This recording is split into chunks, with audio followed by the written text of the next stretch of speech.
All right. Hey, guys. Welcome to lunch. I hope lunch was good. Hey, John. Good to see ya. Up next, we've got our main stage plenary, highly anticipated. It's called Leadership in the Age of Algorithms. Through this conversation, we'll learn from experts in technology, its applications, and public interest about the questions you guys should be asking and the opportunities on the horizon with AI. So with that, I am excited to welcome Afua Bruce, Sixto Cancel, and our moderator, Kimberly Adams.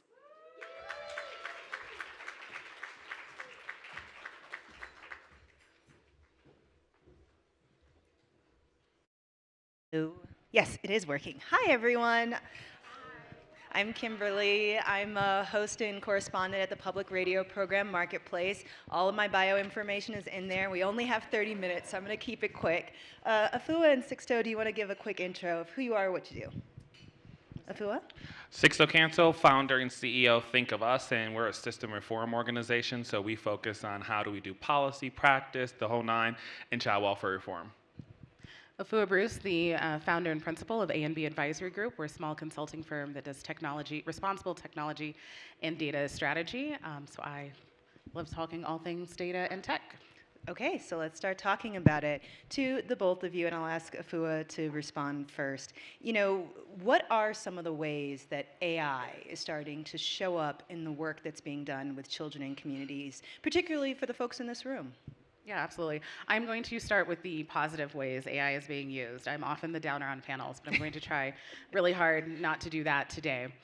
We are seeing AI being used quite a bit in the educational space. I've actually done work with an organization called quill.org, which used AI to help build their reading comprehension tool. So if you think of an SAT type question that asks you reading comprehension, quill.org built their own AI to do the same thing.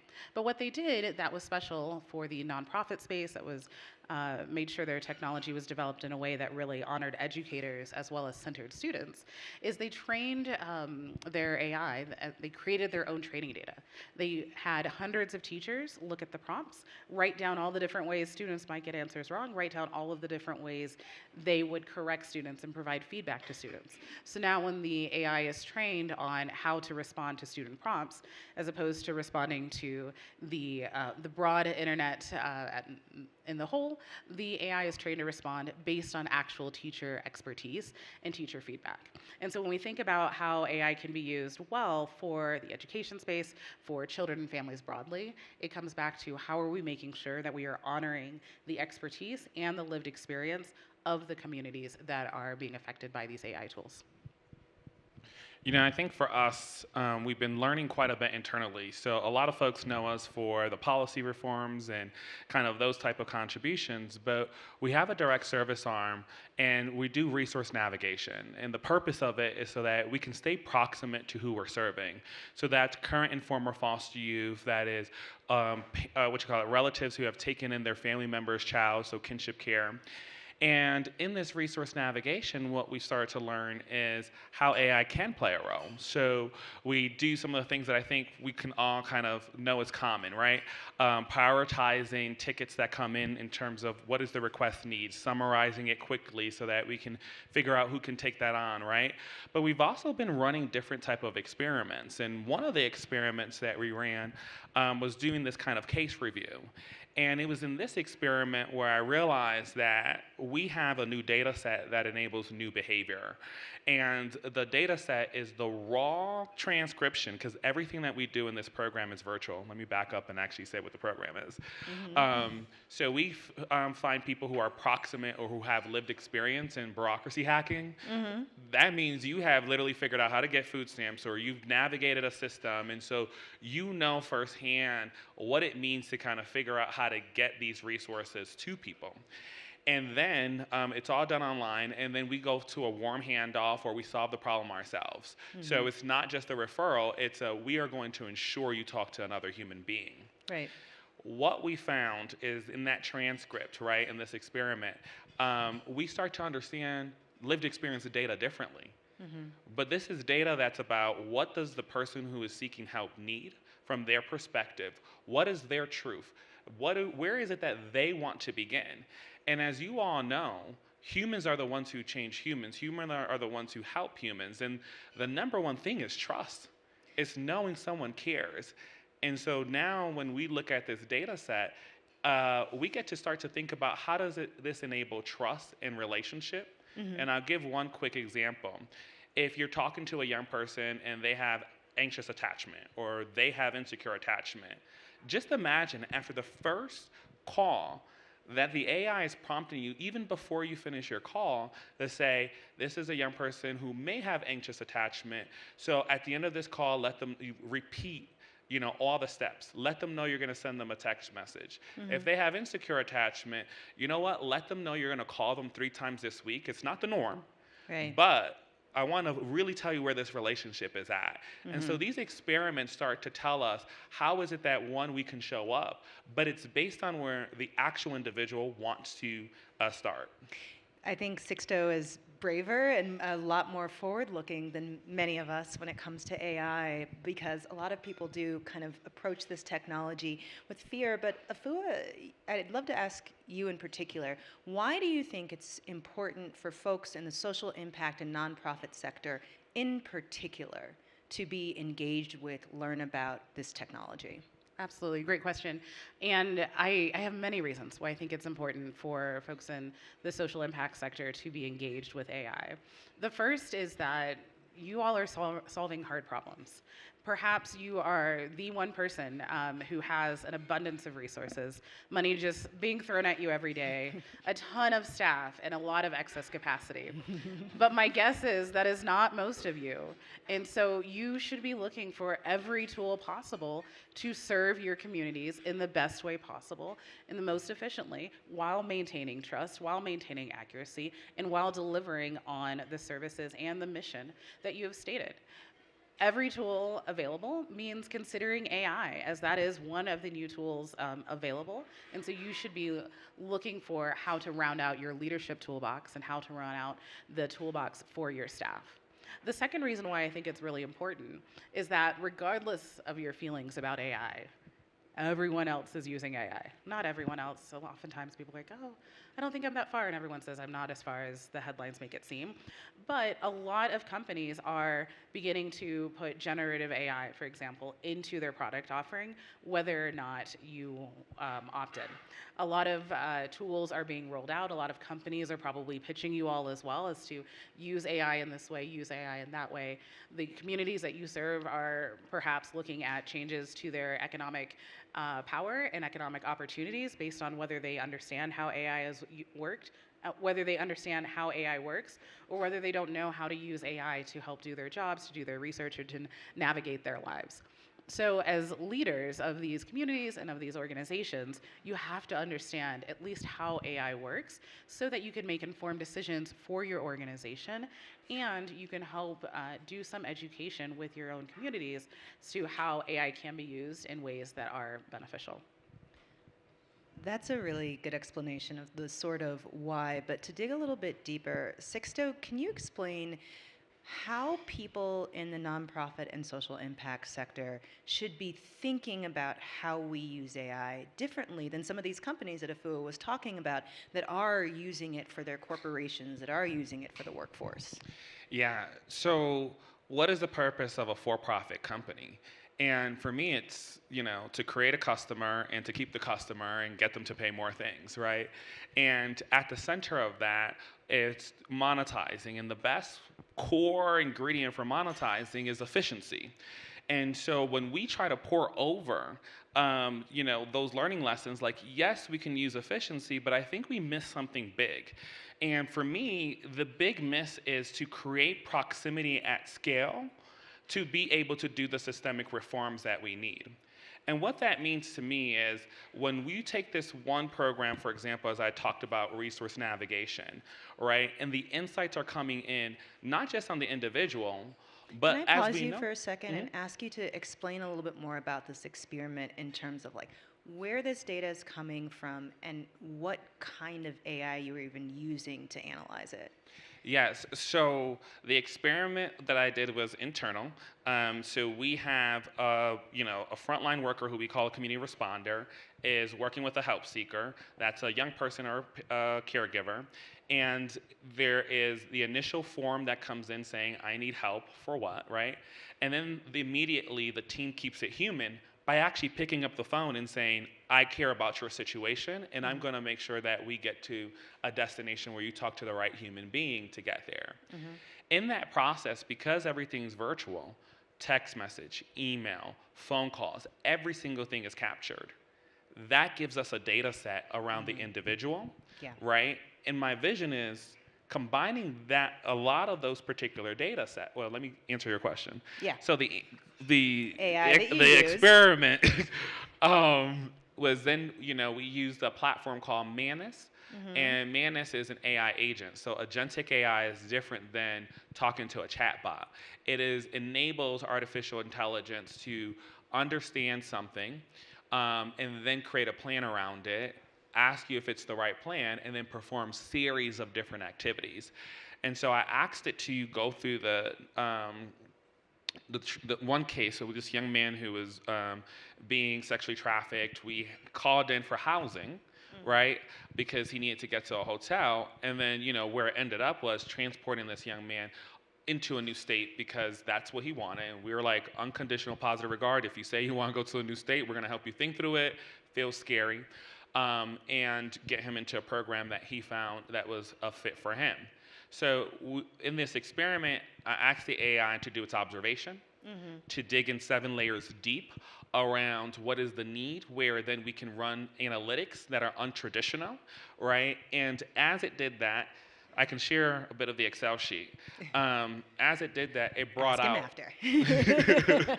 it brought out these observations that were things like, hey, he happened to mention he had $146. That is a risk factor because what if he runs out of that money and has to revert to survival? And this is very different than what you were just talking about, which is corporations using AI to make their workforce work more efficiently or to generate profit. So if that is the lens for the corporate world, what then is the lens for the nonprofit and social impact sector when you're thinking about which tools to use and how to use them?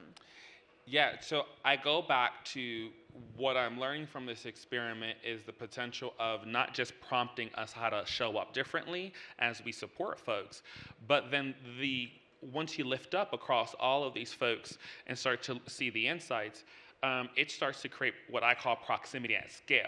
You start to understand where are the gaps in services. Zip code matters. And so if the system understands the complexity of the zip code that you live in and what's available and not available to you, and then understands you as the individual from just your transaction, what does that do? It starts to highlight the systemic gaps, right? Is my theory, right? It starts to highlight where is there opportunity. Things like, hey, we have a lot of folks who are behind on their utility bill. Well, there was a demonstration project in Australia where if you just paid, when they paid 3 months of someone's utility bills going backwards, that it actually reduced eviction by 40%. Afua, if I could get your take on the same question about sort of the different lenses that folks in the social impact sector should be taking to their use of these tools compared to the for-profit world. Absolutely. I think it comes back to mission. A couple of years ago, I co-wrote a book with Amy Sample Ward, who leads N10, which is one of the largest nonprofit tech and movement tech organizations in the US. And our entire thesis was that values matter. Values underline and underpin all technology development. We may not talk about it, but when you use different technology that maybe doesn't recognize your face because you have a darker skin tone, maybe doesn't let you put in the gender identity that you prefer because that wasn't coded into the program. Their values underline every technology. And I think the way that AI is often talked about is that AI is over here somewhere and someone does it over there, and we, as users of AI, you as leaders of organizations who are overseeing how technology is going to be used in your organization, then have no agency. And I'd encourage you to really push back against that narrative and to really think about how can you use AI differently? So how can you use it to create proximity at scale? How can you use it to help really the human aspect of the work that you do? When I was at a previous organization, DataKind, which does data science and mission-driven or data science and AI for mission-driven organizations all around the world. One of the projects we worked on was with John Jay College, which is a college system in New York. John Jay College, as many colleges do, had a lot of services dedicated to looking at how to get people through their freshman year, so getting from start to the sophomore year. But a new dean had said, well, we have a lot of students that are getting to their junior year and not graduating. Why is it that students are completing 3/4 of the credits they need to graduate and then not graduating? It being an educational institution had a lot of data, 20 years of data. So we sent in teams of data scientists and AI engineers to look at all the data, run something like 24 models. The engineers were in constant communication with the university staff as well. It also got universities to talk across, different university staff to talk across silos, which can be challenging and only in universities. I'm sure you all talk to all of your stakeholders perfectly all the time. But at this university, they had challenges that helped to drive that. And what we were able to find is we were able to find different points that did predict when someone would complete 3/4 of the credits they needed to graduate and not graduate. And then that information was then put in the hands of the school counselors to then do the interventions with the students themselves. The tool also recommended which interventions, but the human made that final decision.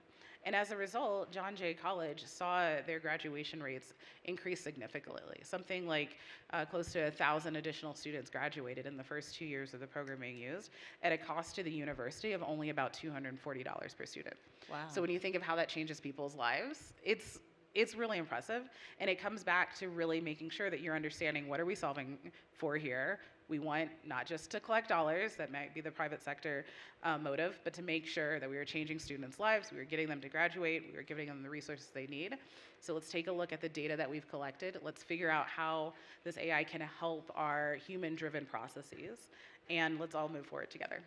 Staying with you, Afua, I do want to talk about the data collection, because a lot of the folks in this room work with the extraordinarily vulnerable communities, and many of us have seen the headlines about AI being used for ill in healthcare, in child welfare circumstances. How should people think about the risks inherent in gathering really sensitive data about vulnerable communities, trying to use AI for good, but knowing that there are some risks? Yes, so there are absolutely risks with data. There are many risks that scare me on a daily basis, especially because a lot of organizations in the social impact space, to your point, are collecting really sensitive information and are often perceived as a less secure target than a federal entity, perhaps. And so bad actors may try to go after nonprofits instead of federal actors or federal whatever the state of our federal government systems are these days, and in private sector companies, we've seen the cyber attacks on nonprofits skyrocket over the past 3 years, especially. So as you are looking to collect data, the first thing I would encourage you to do is to really think about what information you need to collect. Do you need to collect every aspect of someone's contact information every time you interact with them and in all spaces? If you are not doing something like administering benefits, do you need to store addresses? And do you need every aspect of the address stored, for example? Or if you do you need to have these all of your different data sources talk to each other in different ways? Sometimes simply separating your data sources is a way to strengthen some of the data protections. So I think that's the first thing. I think the second thing at a broader point is making sure that you have strong cybersecurity protocols in your organization, so the system itself is secure. You know, I want to respond to this, and this is a little controversial, and it's okay to judge me on it. I probably will. Just don't slip peanut, me no blame. You know, I actually, we ran 2 experiments. So last year, we said, you know what, let's get 1,000 kinship caregivers, aunties, aunts who've taken in their relative's child, and we said we're going to ask them 100 questions, and then we're going to ask them for consent to actually share this data with other people for systems change. And almost everyone said yes. And so the idea was like, yes, I'm willing to go get services and support from you, but I'm also willing for you to take all of this data and allow someone that I do not know, an institution that I do not know, as long as it's being used for systems change. So there was like that one use case that I'm like, we got to lean into that. The second thing is, back during the pandemic, we intentionally asked young people a bunch of different questions, and we did not actually know. I would actually say 70% of the questions that we actually asked we did not have a plan for, is the opposite of what you and best practice says, and I still said we're doing it. And why we did that is because I knew that at one point we would have opportunity to leverage that data. And again, it's about consent and saying, hey, I want to collect this extra data, we're going to do something with it. But I wasn't sure what. And so we shared data in a safe way at the aggregate level with the last administration when they were putting together their strategy on hunger. And on the Conference of Hunger, the first one in 50 years, we did not set the strategy for foster youth. They looked at that data and said, let me play with this Excel sheet, and decided what their own strategy would be. Then they went ahead, and when the negotiations on the Farm Bill was happening in Congress, it was that team, Gene Sterling himself, as he was negotiating, while we were pulling out of Afghanistan, like all of the things that were happening, they still held true to ensuring that foster youth who aged out of foster care would have a work exemption, so that if you were 18 and left the system, it wasn't a work requirement for you to get SNAP, for you to be able to eat, right? And that would not have happened if we had not collected that data 4 years prior. I do think we have to push back on like the status quo of like, only collect what it is. I want models. I want partnership to figure out, well, how do we keep that still safe? But I don't think the answer is only collect a little bit. So I will say what I would highlight, though, is you asked for consent. Consent matters. Always get consent. But the second thing is that you shared it with trusted partners. And so I'm hoping that means, you didn't say it, that you also had strong cybersecurity protocols to make sure that your systems are secure and so that bad actors can't get to your systems. Yeah. And I've worked on a lot of cybersecurity issues, and I know that the vast majority of nonprofits do not have, I'm not going to do a poll in this room, so I'm not calling anyone out specifically, do not have strong cybersecurity problems. And so if that is your environment where your data is not secure from bad actors, not for the ones that you aren't intentionally sharing with, you should not be collecting data. I don't think you should be collecting data, all the data, in case you have it, because it's just such a target-rich environment. There was a case in Europe just last year, for example, an organization that was providing community counseling to a service did not have strong security protocols. They'd been documenting their case notes and everything into a file. A bad actor got to it and released all of those sensitive case files onto the internet.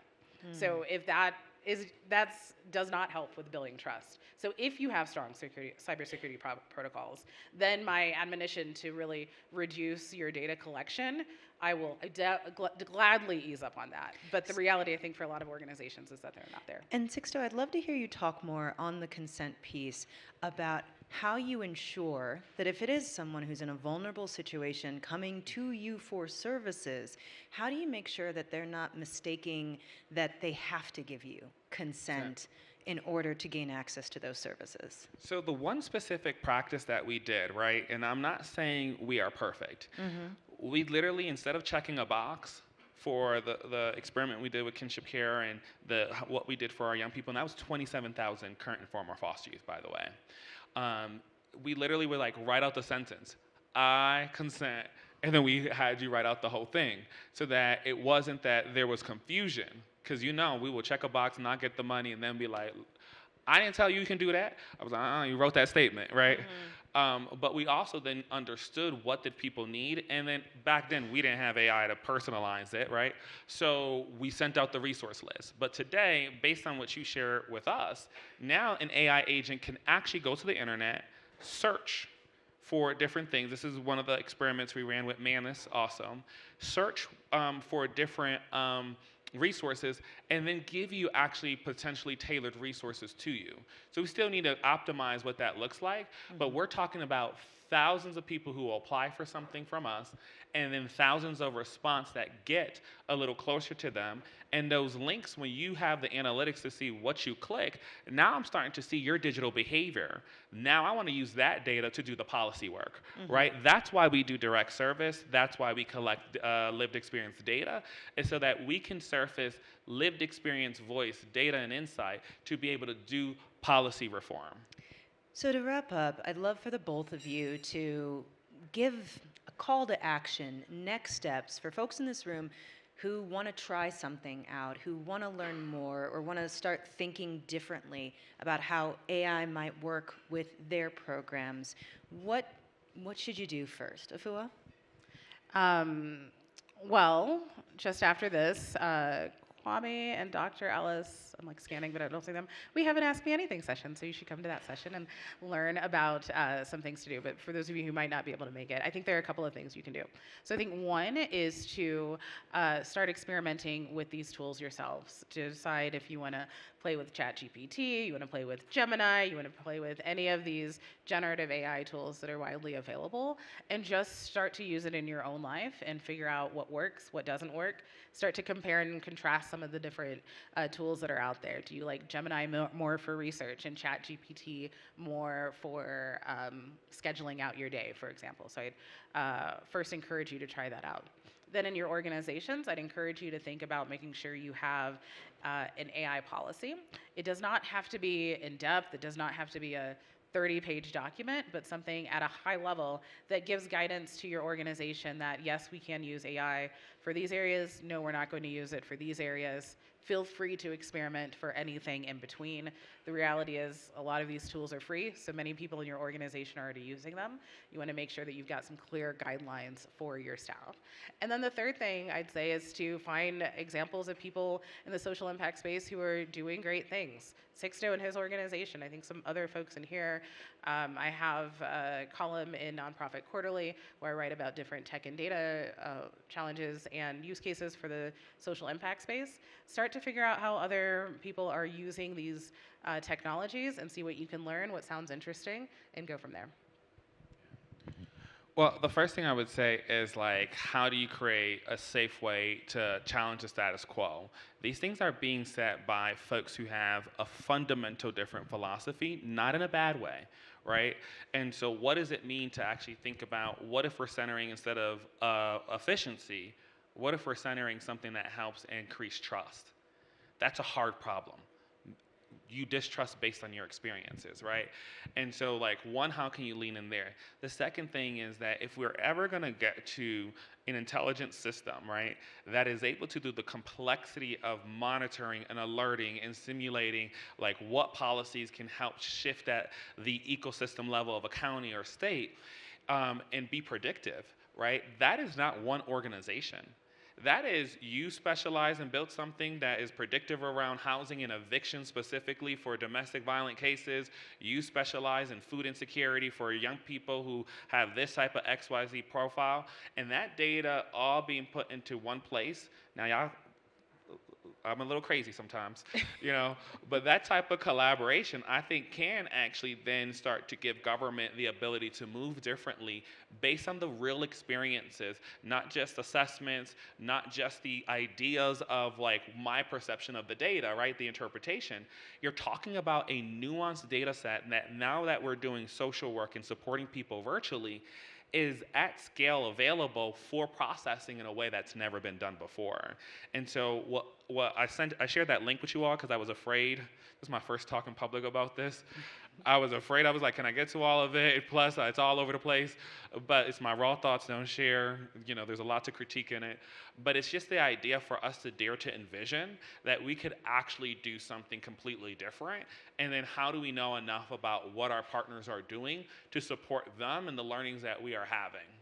Really quick, we got about 30 seconds left. What's your favorite AI tool to use in your personal life? Oh, Jesus. I made this ChatGPT bestie. Okay. I did, and I'm building out. Do they have a name? Sixto's bestie. Oh, okay. And I'm teaching myself to build I talk to my AI. So I would get up at 4 a.m., hit the voice, and then I'm asking questions, externally processing. That's me, right? That's why you saw that long list, because that was a long conversation. What about you, Afua?